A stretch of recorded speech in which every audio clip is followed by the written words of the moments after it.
Magandang araw mga kaboxing! Magandang balita to para sa mga boxing fans.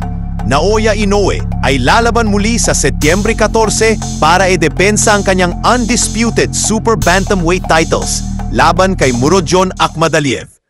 Pero bago yan, maaari po bang makahingi ng isang like o kaya isang subscribe? Malaking tulong na po ito sa aming mga maliliit na content creator. Maraming salamat po!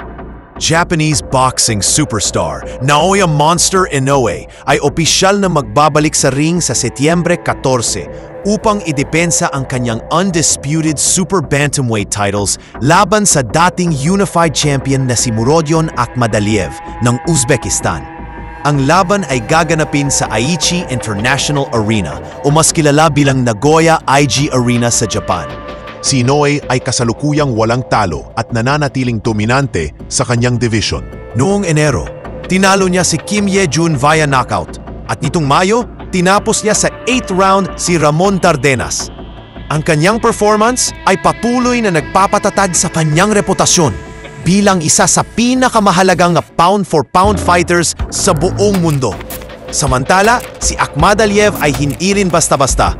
Siya ay nasa 3-fight knockout streak, kabilang ang huling panalo niya laban kay Luis Castillo. Layunin niyang makabawi at maibalik ang kanyang pagiging world champion matapos ang kontrobersyal na split decision loss kay Marlon Tapales noong 2023. At kaugnay niyan, isang nakakagulat na development ang inilabas kamakailan.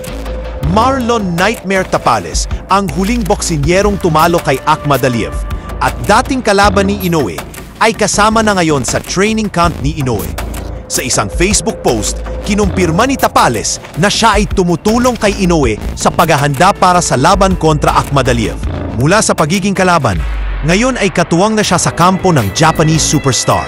Ang laban sa Setyembre ay ang magiging ika-4 na laban ni Inoue sa taong 2025. May posibilidad ring masundan ito ng isang mas malaking laban bago matapos ang taon. Kung sakaling matagumpay na madepensahan ni Inoue ang kanyang mga titulo at kung manalo si David Picasso laban kay Kyonosuke Kameda sa Hulyo 19, isang potential super fight sa pagitan ni Inoue at Picasso ang inaasahang magaganap sa Disyembre 27 sa Saudi Arabia.